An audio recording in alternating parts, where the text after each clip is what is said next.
बहुत विस्तार से। ये टॉपिक पूरा होने के बाद आज के क्लास में हम इसी टॉपिक का सार समझेंगे, क्योंकि इतने लंबे समय तक जितनी भी सारी बातें विस्तार से समझी है, तो सार समझने के बाद औरों को इस विषय पर समझाने में सुविधा होगी। और जितने भी सारे प्रमाण हैं, वो सारे प्रमाणों के अनुसार क्या क्या बताना चाहिए वो भी बुद्धि में आएगा। इसके अलावा सार समझते समय जितने भी प्रमाण हमने देखे हैं उसको संक्षेप में देखेंगे। इसके साथ ही गीता के श्लोकों के आधार से भी हमने सारे प्रूफ्स को देखा है। आज के क्लास में डिस्प्ले में स्लाइड्स में वो सारे गीता के श्लोकों के नंबर डाले हुए हैं, लेकिन समय की कमी को देखते हुए सार समझते समय गीता के श्लोकों के नंबर नहीं पढ़ेंगे। केवल उस टॉपिक पर जितने भी प्रमाण हमने देखे हैं उन प्रमाणों में संक्षेप में क्या क्या समझा है हमने उसे देखेंगे।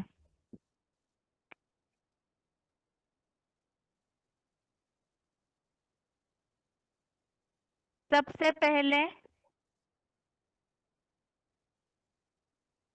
भगवान सर्वव्यापी का टॉपिक समझने के पहले जो बात हमने समझी है परम पिता के कर्तव्यों के बारे में, ये समझा था कि शिव भगवान 3 शरीरधारियों के द्वारा कार्य तो कराते हैं, लेकिन क्या वो तीनों के द्वारा संसार में प्रत्यक्ष होते हैं?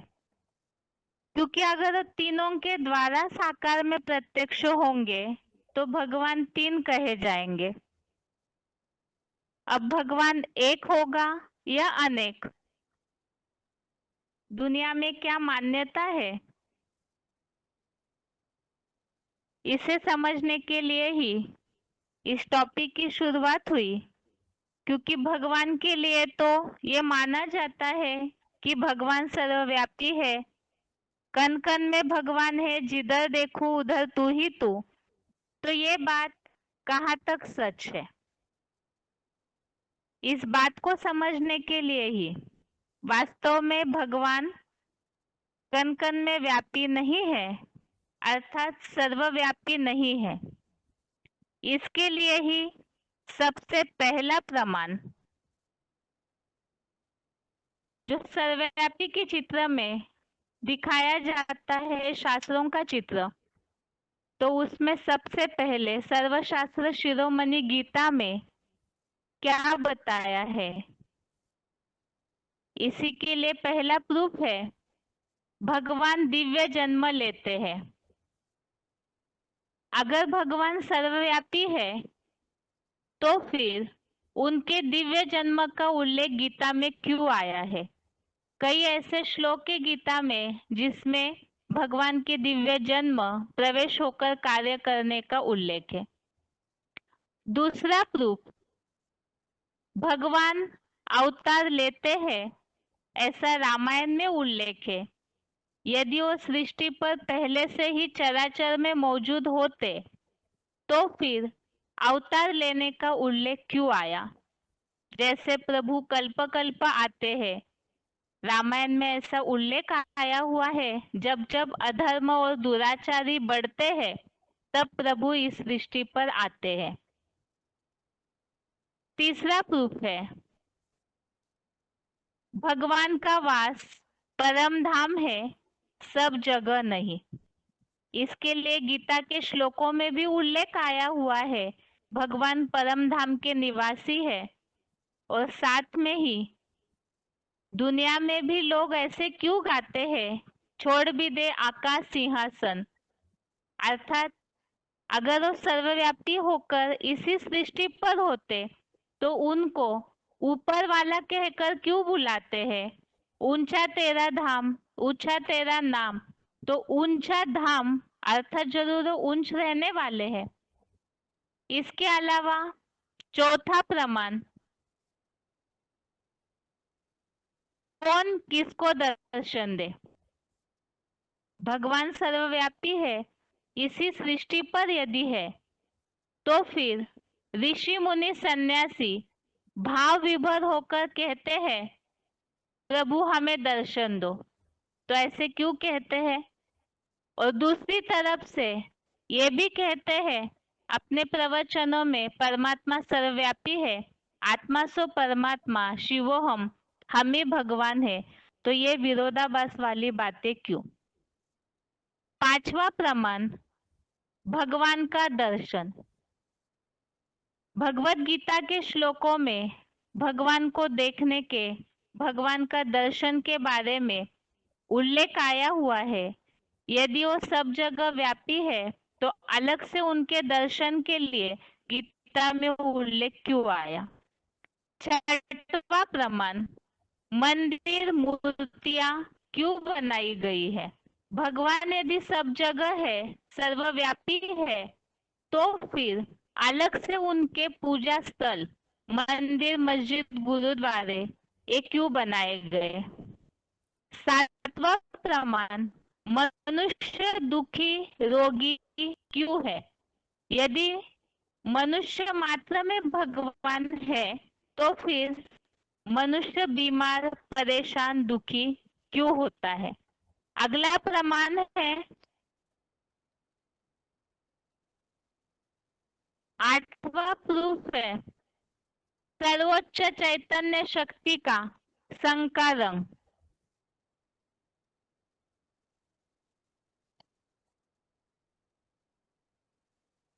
आठवां प्रमाण है सर्वोच्च चैतन्य शक्ति के संकारंग।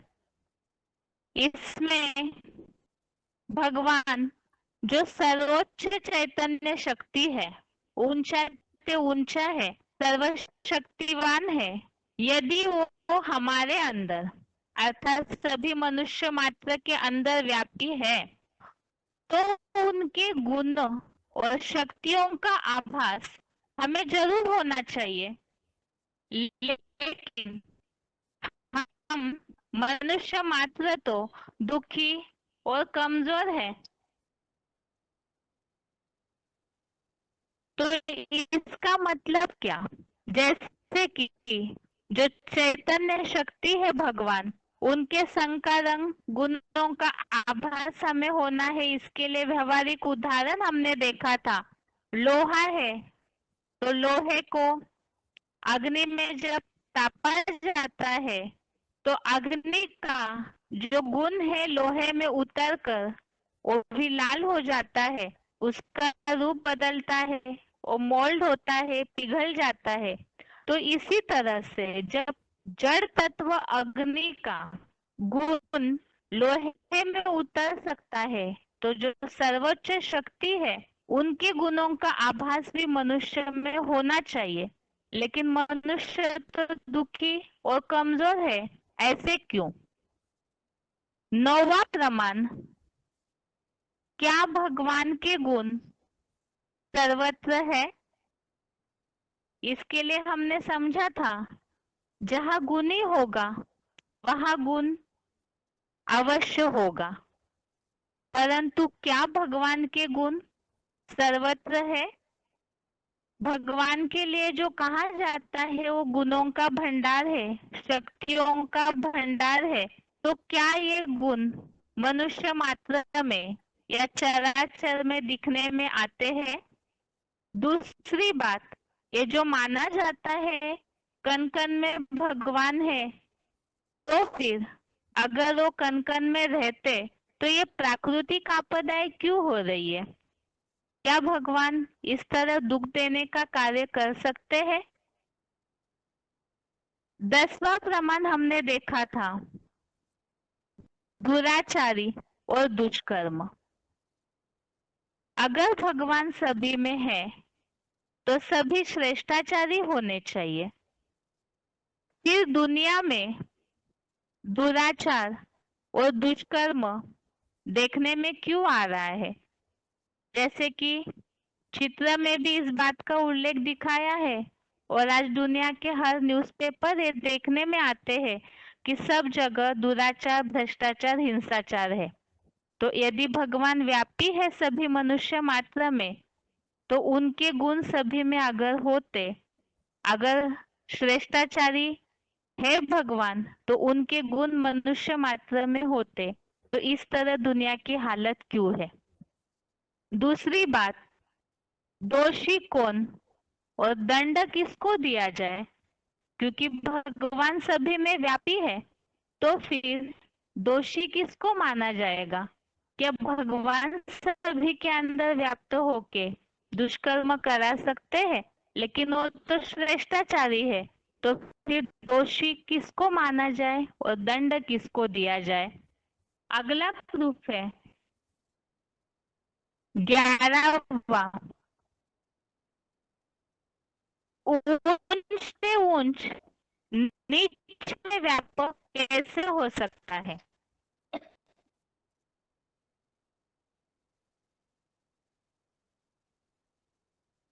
इसे जैसे कि चित्र में भी इस बात का उल्लेख दिखाया हुआ है, बहुत सारे ऐसे दुनिया में जीव जंतु है, कीटक, पशु, पंछी, प्राणी है जो हिंसक और दुखदाई है। तो ऐसे हिंसक, दुखदाई, गंध खाने वाले जीव जंतुओं में भी क्या भगवान का वास कह सकते हैं? भगवान तो ऊंच से ऊंच है, तो जैसे इस दुनिया में भी राजा ऊंची गद्दी पर बैठता है, तो इसी तरह भगवान ऊंच से ऊंच है, तो क्या वो नीच में व्याप्ति हो सकते हैं? अगला प्रूफ है 12वां, पिता सर्वव्यापी कैसे हो सकते हैं?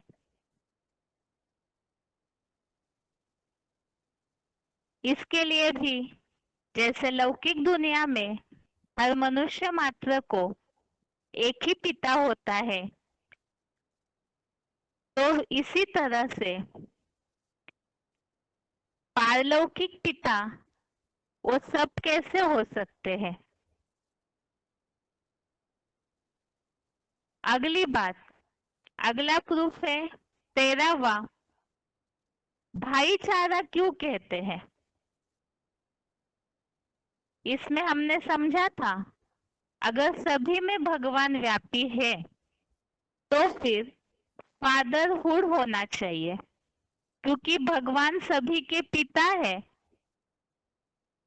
तो फिर फादरहुड अर्थात आपस में सभी का पिता पिता का कनेक्शन होना चाहिए। लेकिन कहते समय तो भाईचारा या ब्रदरहुड कहते हैं। जैसे हिंदू, मुस्लिम, सिख, ईसाई आपस में है भाई भाई, ऐसे कहा जाता है, तो ऐसे क्यों? क्योंकि सभी में अगर पिता व्यापित होता, तो फिर फादरहुड अर्थात पिता पिता का कनेक्शन होना चाहिए था। इसमें ही दूसरी बात, अगर सभी ही पिता होते, तो फिर एक क्यों गायन है सबका मालिक एक है? अगला प्रूफ है 14वां, क्या आत्मा परमात्मा का अंश है? भगवान सर्वव्यापी के टॉपिक में इस बात को भी बहुत सारी बातों में समझा जाता है।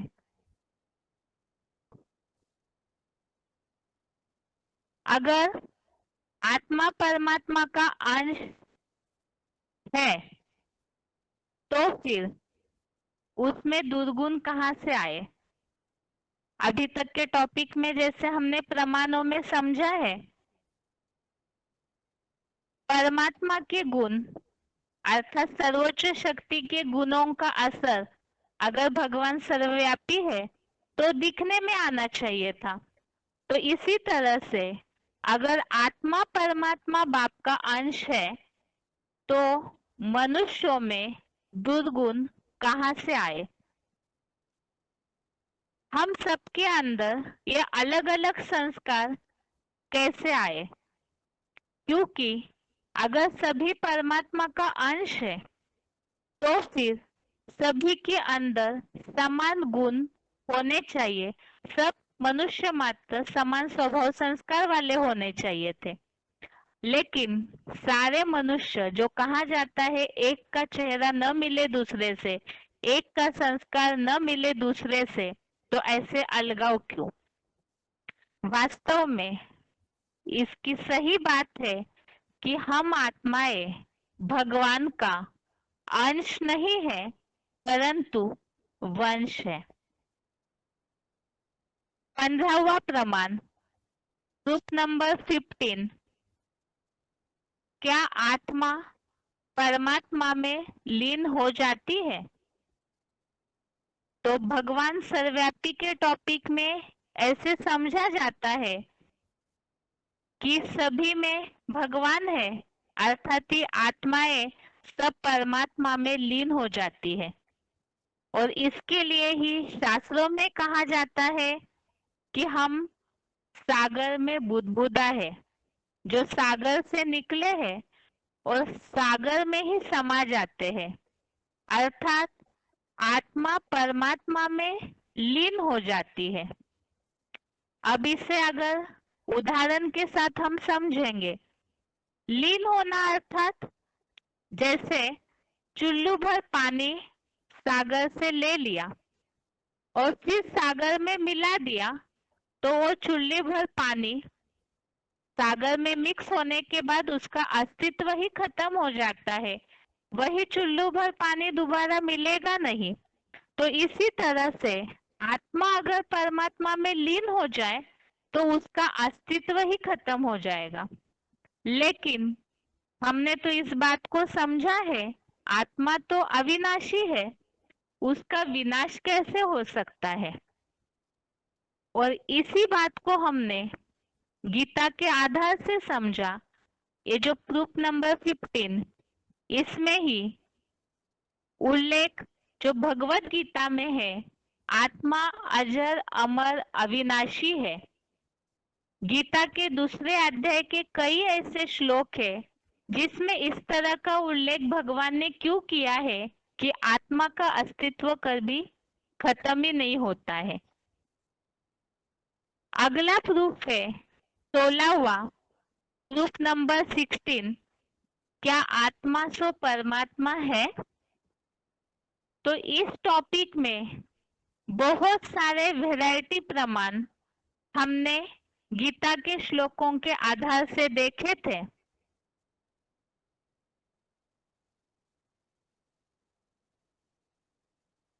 आत्मा सो परमात्मा, ये जो बात भक्ति मार्ग में बहुत प्रचलित है, तो गीता के श्लोकों में ही ये बात किस तरह से गलत है इसका उल्लेख आया हुआ है। और प्रमाणों के लिए जो भी श्लोक हमने देखे वो सारे डिस्प्ले में दिए हुए हैं। इस टॉपिक में बहुत सारे कम से कम 8-10 प्रूफ हमने देखे, उसे ही भगवान सर्वव्यापी नहीं है। इसमें 16वां प्रूफ क्या आत्मा सो परमात्मा है, इसमें ही 8-10 प्रकार के प्रूफ जो गीता के श्लोकों के आधार से उल्लेखित है उसे हमने देखा और उसे ही ABC इस तरह के प्रूफ्स में दिखाया है।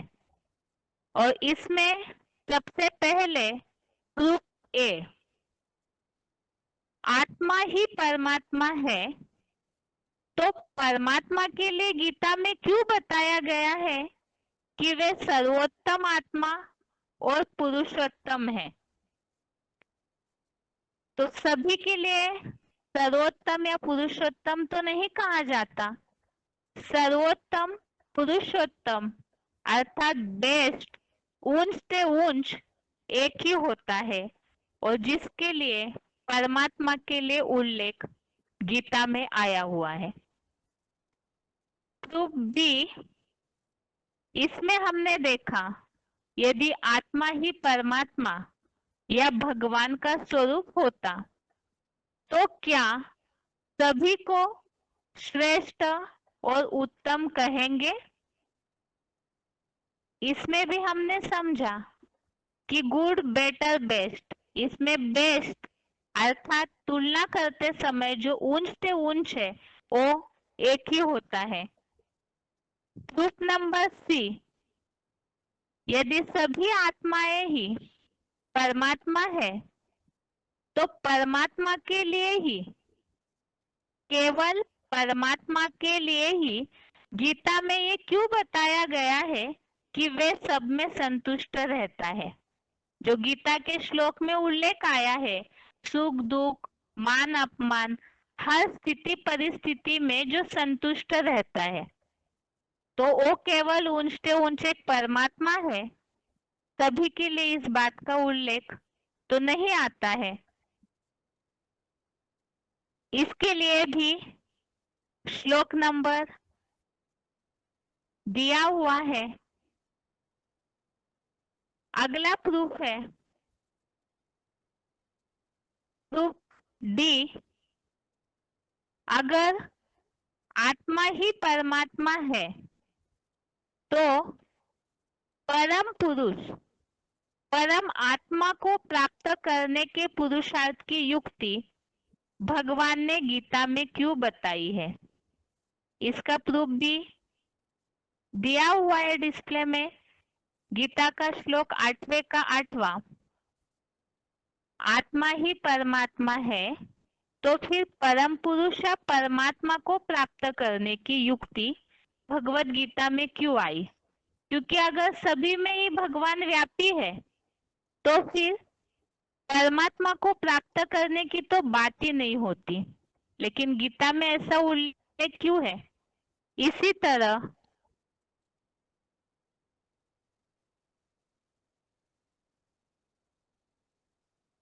गीता के जो डिस्प्ले नंबर दिया हुआ है, गीता के एक श्लोक में ये उल्लेख आया है, परमात्मा में सभी प्राणी स्थित है और उससे ही यह सारा जगत विस्तृत हुआ है। तो इस तरह का उल्लेख गीता में क्यों आया है कि परमात्मा में सभी प्राणी स्थित है और उसी से यह जगत विस्तृत हुआ है। तो बीज तो एक होता है, अनेक नहीं। अगला प्रूफ है प्रूफ नंबर ई, अगर आत्मा ही परमात्मा है तो कौन बाप है और कौन संतान? गीता में भगवान ने क्यों बोला है कि वे पिता है? अगर सभी आत्माएं ही भगवान का स्वरूप होते तो फिर बाप कौन और संतान कौन? और गीता में ये उल्लेख क्यों है कि वे पिता है? इसका श्लोक नंबर भी डिस्प्ले में दिया हुआ है।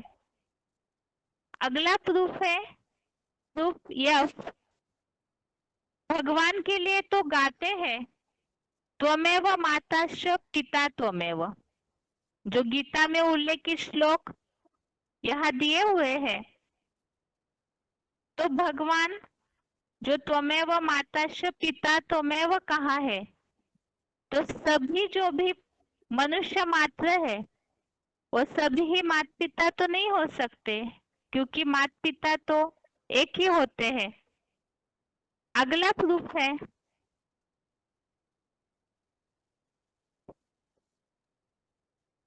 प्रूफ जी, यदि आत्मा ही परमात्मा है तो कौन किसकी शरण में जाएगा और कौन किसको छुड़ाएगा? क्योंकि यदि सभी में ही भगवान व्यापी होते, अर्थात सभी आत्माएं ही भगवान का स्वरूप होती, तो फिर कौन किसकी शरण में जाएगा और कौन किसको छुड़ाएगा? और फिर गीता में ये क्यों आया उल्लेख आया हुआ है कि भगवान की शरण लेने से ही पापों से माया से मुक्त होकर परम शांति को प्राप्त कर सकते हैं। तो यदि सभी भगवान का स्वरूप होते तो भगवान की शरण में जाकर पापों से मुक्त होकर माया से मुक्त होकर परम शांति की बात का उल्लेख क्यों आया?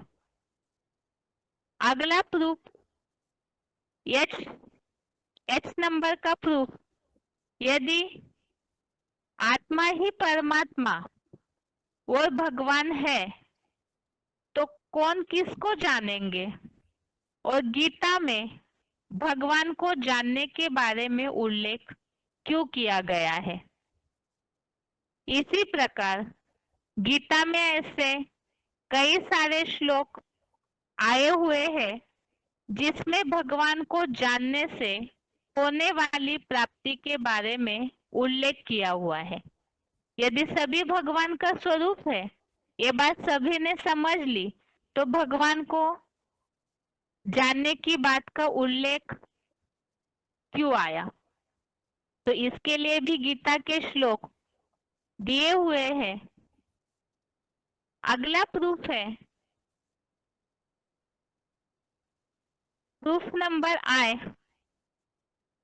यदि आत्मा ही परमात्मा व भगवान है तो गीता में भगवान को पाने अथवा उनसे मिलने के बारे में उल्लेख क्यों किया गया है? और इस संबंधित गीता के जिन श्लोकों में उल्लेख आया है वो भी हम देख सकते हैं डिस्प्ले में। भगवान अगर सभी में है, आत्मा ही परमात्मा का स्वरूप होता तो भगवान से मिलने की बात ही नहीं है, क्योंकि हम स्वयं ही उसका स्वरूप है। लेकिन भगवत गीता में तो अलग से इसके लिए उपदेश दिया हुआ है, उल्लेख आया हुआ है कि भगवान से मिलने का क्या रास्ता है। अगला प्रूफ है प्रूफ जे, यदि आत्मा ही परमात्मा है तो कौन किसको याद करेगा? सर्वशास्त्र शिरोमणि भगवत गीता के हर अध्याय के नाम से लेकर लगभग हर श्लोक में भगवान की याद अर्थात योग का महात्म्य तथा याद से सर्व प्राप्तियों के बारे में, याद से होने वाली सर्व प्राप्तियों के बारे में क्यों बताया गया है? यदि सभी भगवान का स्वरूप हो चुके होते तो फिर अलग से भगवान से मिलने, उनको प्राप्त करने का रास्ता ढूंढने या उनको याद करके सारी प्राप्तियों के लिए उल्लेख गीता में क्यों आया? गीता का तो हर अध्याय का नाम ही योग अर्थात ही जुड़ना, भगवान से जुड़ने के लिए और उसका महत्व, भगवान से जुड़ने के बाद क्या प्राप्ति होती है, उसका उल्लेख भगवत गीता में दिया हुआ है। तो ऐसे क्यों? अगला प्रूफ के इसी प्रकार याद से ही कर्म बंधन से मुक्ति और मृत्यु संसार सागर को पार करने की बात का भी गीता में उल्लेख आया है, जो श्लोक नंबर डिस्प्ले में दिया है। तो भगवान अगर सभी आत्माएं भगवान का स्वरूप है तो फिर कोई कर्म बंधन में पड़ता ही नहीं और ना ही उससे मुक्ति का कोई रास्ता ढूंढने की आवश्यकता होती। लेकिन भगवत गीता में तो मनुष्य मात्र के लिए कर्म बंधन से मुक्ति का रास्ता और इस मृत्यु संसार सागर से पार करने की बात का उल्लेख आया हुआ है। तो ऐसे क्यों? अगला प्रूफ है, वास्तव में ये सारे जो प्रमाण हमने देखे, जो कि गीता में उल्लेखित श्लोक है, इन सब में भगवान की शरण में जाना, भगवान को याद करने से मुक्ति, कर्म बंधन से मुक्ति का रास्ता, भगवान को पाने का रास्ता, ये सारे उल्लेखों से ये बात सिद्ध होती है कि वास्तव में हर आत्मा सो परमात्मा नहीं है। और साथ में ही जो गीता में उल्लेख है, सर्वोत्तम, पुरुषोत्तम, ऊंच ते ऊंच, श्रेष्ठ ते श्रेष्ठ तो एक ही होता है। तो इन सब बातों से ये बात सिद्ध होती है कि हर आत्मा सो परमात्मा नहीं है। वास्तव में हर आत्मा सो परमात्मा नहीं है। आत्माएं तो भिन्न भिन्न संस्कारों वाली होती है, जो शरीर धारण कर भिन्न पार्ट बजाती है। Supreme soul Shiv, supreme soul Shiv सब आत्माओं से सर्वथा अलग है, जिनकी तुलना आत्माओं से नहीं की जा सकती है। और गीता के आधार से जितने भी हमने सारे प्रूफ देखे, उससे ये बात सिद्ध हो गई, हर आत्मा सो परमात्मा नहीं हो सकती है। अर्थात भगवान सब में नहीं हो सकता है। और गीता के कुछ अन्य श्लोकों से ये बात बिल्कुल ही स्पष्ट रीति से सिद्ध होती है कि भगवान सब में नहीं है, अर्थात भगवान सर्वव्यापी नहीं है। ये जो खास श्लोक है गीता में, जो उल्लेख आया हुआ है कि भगवान सब में नहीं है, वो श्लोक नंबर भी यहाँ दिया हुआ है।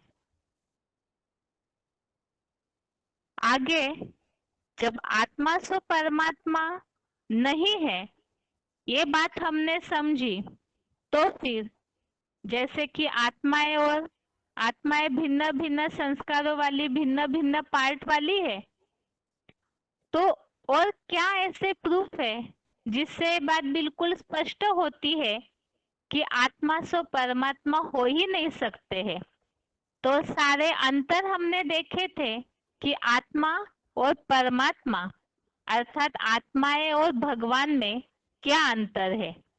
रूप तो दोनों का एक ही है, ज्योति स्वरूप, लेकिन उसके बावजूद भी ऐसे कई अंतर है जो गीता के श्लोकों में उल्लेखित है।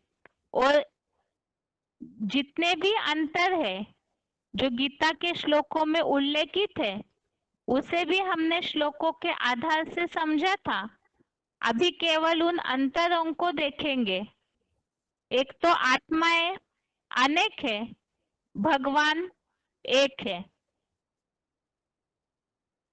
दूसरा, आत्माएं जन्म मरण के चक्र में आती है, गर्भ से जन्म लेती है। भगवान जन्म मरण के चक्र से न्यारा है और अजन्मा है। तीसरा, आत्माएं देहधारी है, भगवान विदेही है। चौथा, आत्माएं भोगी है, भगवान अभोक्ता है। पांचवा, आत्माएं करता है, भगवान अकर्ता है। तो छठवां अंतर, आत्मा एक क्षर है, क्षरित होती है, नीचे गिरती है।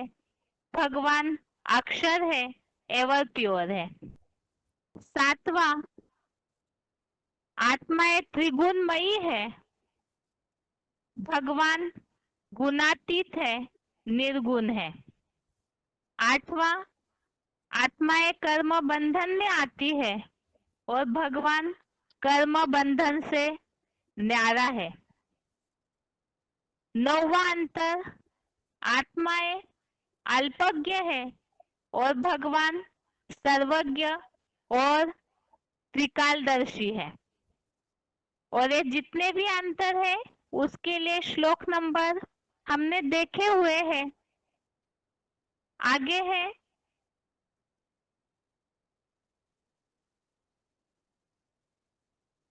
अभी तक इतने सारे प्रूफ हमने देखे।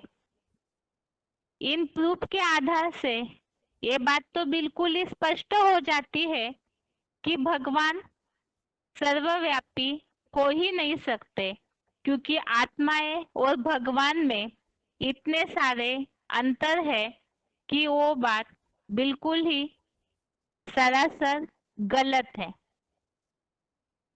अब फिर प्रश्न आता है कि यदि भगवान सर्वव्यापी नहीं है, चराचर में सारी सृष्टि में व्यापी नहीं है, तो फिर भगवान सर्वव्यापी की मान्यता कब से और क्यों शुरू हुई?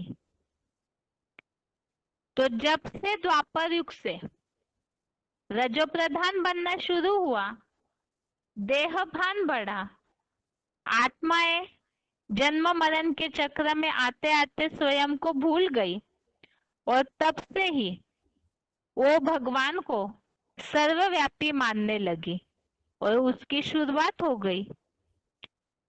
वास्तव में भगवान सर्वव्यापी है, ये विचार किसी जानवर बुद्धि प्रधान मनुष्य का है।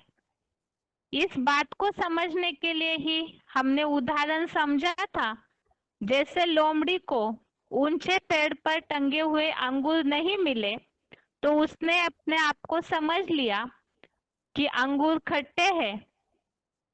इसी तरह से भगवान ऊंचे ऊंच नहीं मिले, उनका मनन चिंतन मंथन नहीं कर पाए, तो भगवान सर्वव्यापी की मान्यता प्रचलित हुई।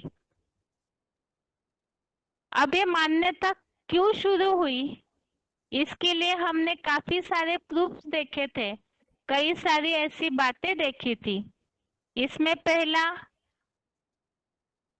ये गीता के श्लोकों के टीका में हुई भूल। सबसे अधिक भूल हुई है समस्त विभूति योग के अध्याय को समझने में। इसमें हमने समझा था कि इस विभूति योग के अध्याय को समझने में भूल जो हुई है, क्योंकि उसमें विभूतियों को ही भगवान समझ लिया गया। तो इसे समझने के लिए गीता के ही श्लोक में उल्लेखित हमने बात देखी कि विभूतियां क्या है। इसमें ही हमने देखा था कि विभूतियां कौन है। इसके लिए जैसे समझा था, जो अधिकाधिक योग शक्ति को भर पाती है उन्हें विभूति कहा गया है। विभूति योग में जिस तरह उल्लेख आया है कि जितनी भी श्रेष्ठ श्रेणियां हैं उन सब में भगवान मैं हूँ, इस तरह उल्लेख है। तो इस बात को ही हमने समझा था कि वास्तव में जिन्होंने, जैसे कि सौर ऊर्जा का उदाहरण हमने समझा था कि बैटरी से शक्ति लेकर के, अर्थात भगवान से शक्ति लेकर के अपने में योग शक्ति को जो भर पाती है अधिकाधिक, वो विभूति है। और इसे ही हमने और बात से स्पष्ट समझा था, वास्तव में विभूतियां भगवान नहीं है, वे परम पिता परमात्मा के आत्मा रूपी बच्चे हैं। और इसका भी जो गीता में उल्लेख आया हुआ है वो भी हमने देखा था। आगे है, अगर भगवान सर्वव्यापी नहीं है तो फिर क्या सर्वव्यापी है? तो इसके लिए समझा था कि वास्तव में साकार में आए हुए परमपिता परमात्मा का स्वरूप, परमपिता परमात्मा स्वरूप की याद ही, योग की शक्ति ही समस्त आत्माओं में व्याप्त होती है। सभी के अंदर समस्त जड़ जंगम जगत में उस भगवान की नंबरवार याद समाई हुई होती है।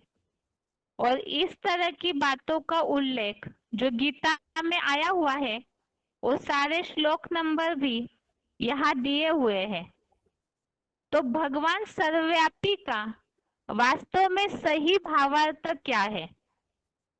गीता के श्लोकों में जो उल्लेख आया है, भगवान सबके हृदय में रहते हैं, तो इसी कारण सबने समझ लिया भगवान सर्वव्यापी है। वास्तव में भगवान सबके हृदय में नहीं रहते, किंतु उनकी याद सबके हृदय में नंबरवार रहती है। और इसी बात को स्पष्ट करने के लिए, अर्थात सर्वव्यापी की जो मान्यता है, इस बात को खारिज करते हुए गीता के श्लोकों में भी उल्लेख आया हुआ है, जो श्लोक नंबर यहाँ दिए हुए हैं। आगे है कि भगवान सर्वव्यापी की जो मान्यता गलत रीति से फैल गई, तो इसके कारण क्या नुकसान हुआ। तो इससे संबंधित ही बात को हमने समझा था कि अधर्म क्या है, अधर्म का अर्थ क्या है। आज दुनिया में अनेक धर्म पनप रहे हैं। हर एक धर्म की धारणाएं एक दूसरे से भिन्न हुई, और मन जब अनेक प्रकार के मतांतरों में, अनेक प्रकार की जिज्ञासाओं और इच्छाओं के नियंत्रण में जाता है, तो उसे अधर्म कहा जाता है। अब ये अधर्म का मूल बीज क्या है और उससे क्या नुकसान हुआ है। वास्तव में भगवान को सर्वव्यापी मानना, यही अधर्म का मूल बीज है। क्योंकि भगवान को सर्वव्यापी समझने से हमारा मन सर्व में, सब जगह बट जाता है। इससे केवल मन की शक्ति ही क्षीण नहीं होती, परंतु इतना दुर्गति में डूब जाता है कि मनुष्य चाहकर भी उस दलदल से नहीं उठ सकता। यही इस बात से हुआ नुकसान है। अब फिर सच्चा धर्म क्या है और वो कैसे स्थापन होगा। जैसे भगवान को सर्वव्यापी समझना, अगर झूठा धर्म अर्थात अधर्म है, तो उन्हें एक व्यापी समझना, भगवान को एक व्यापी समझना ही सच्चा धर्म होगा। जब सर्वव्यापी का अधर्म घोर अंधियारा फैलाता है, तो भगवान के एक व्यापी स्वरूप को समझाकर धर्म के ज्ञान का सवेरा लाने के लिए ज्ञान सूर्य भगवान स्वयं इस सृष्टि पर आते हैं। जैसे अधर्म से अशांति हुई, मन भटका, तो इसी तरह से अब ये सुख शांति का, मन के भटकने से रोकने का उपाय क्या है। तो सुख शांति का एकमेव रास्ता, इस दुनिया के तमाम लोग भगवान को प्राप्त करने के लिए यहाँ वहां भटके, मन को अनेक जगह भटकाया, भरमाया, उनके मन को भगवान को एक व्यापी समझने से एक स्थिर स्थान तथा व्यक्तित्व प्राप्त होता है। भगवान के एक व्यापी स्वरूप को जानने, समझने, समझकर उनके बताए हुए रास्ते पर चलने से हम मनुष्य मात्र सुख शांति के अधिकारी बनते हैं। यही अशांत मन को शांत करने का एकमेव रास्ता है, जो स्वयं भगवान एक व्यापक होकर समझाते हैं। अब भगवान का एक व्यापी स्वरूप कौन सा है। सर्वव्यापी के टॉपिक में शुरुआत में बात जिस विषय से शुरू हुई थी, तो वही टॉपिक फिर से कि निराकार शिव भगवान तीनों द्वारा कार्य तो कराते हैं, परंतु क्या वे तीनों द्वारा संसार में साकार रूप में प्रत्यक्ष होते हैं। अगर तीनों मूर्तियों द्वारा प्रत्यक्ष होंगे, तो भगवान एक व्यापी कैसे सिद्ध होंगे। तो इसका उत्तर है, वास्तव में केवल शंकर की मूर्ति के द्वारा ही शिव भगवान संसार में साकार में प्रत्यक्षता रूपी जन्म लेते हैं। और इसका प्रूफ यही है, शिव का नाम, भगवान शिव का नाम तीनों में से केवल शंकर के साथ ही जोड़ा गया है। जैसे कहा जाता है शिव शंकर, शिव ब्रह्मा शिव विष्णु नहीं कहते, और साथ ही में ब्रह्मा विष्णु और शंकर तीनों में से ऊंच ते ऊंच और बड़े ते बड़ा देव देव महादेव शंकर के लिए ही कहा जाता है। अब प्रश्न आता है फिर, शंकर ही शिव का साकार स्वरूप क्यों है? शिव शंकर अलग है, इसे तो हमने थोड़ा संक्षेप में समझा था, लेकिन और भी ऐसे क्या क्या अंतर है जिससे ये बात सिद्ध होती है कि शिव और शंकर अलग अलग आत्माएं हैं। अगर यह दोनों अलग है तो इन दोनों को मिलाकर अर्थात शिव और शंकर को मिलाकर एक क्यों कर दिया है? दूसरा प्रश्न है, शिव शंकर के द्वारा ही क्यों प्रत्यक्ष होते हैं? अगला प्रश्न है कि शंकर का पाठ बजाने वाले उस साधारण शरीरधारी में ऐसी क्या क्या विशेषताएं हैं जिसके कारण वो एक ही व्यक्तित्व साकार में भगवान का स्वरूप बन जाता है? और साथ में ही गीता में और शास्त्रों में ऐसे क्या प्रमाण है जिससे ये बात सिद्ध होती है कि केवल शंकर ही साकार में भगवान का स्वरूप बनता है? तो ये सारे प्रश्नों का उत्तर कि शंकर ही शिव का साकार स्वरूप क्यों है, इस संबंधित बहुत सारी ऐसी बातें हैं जिसे हम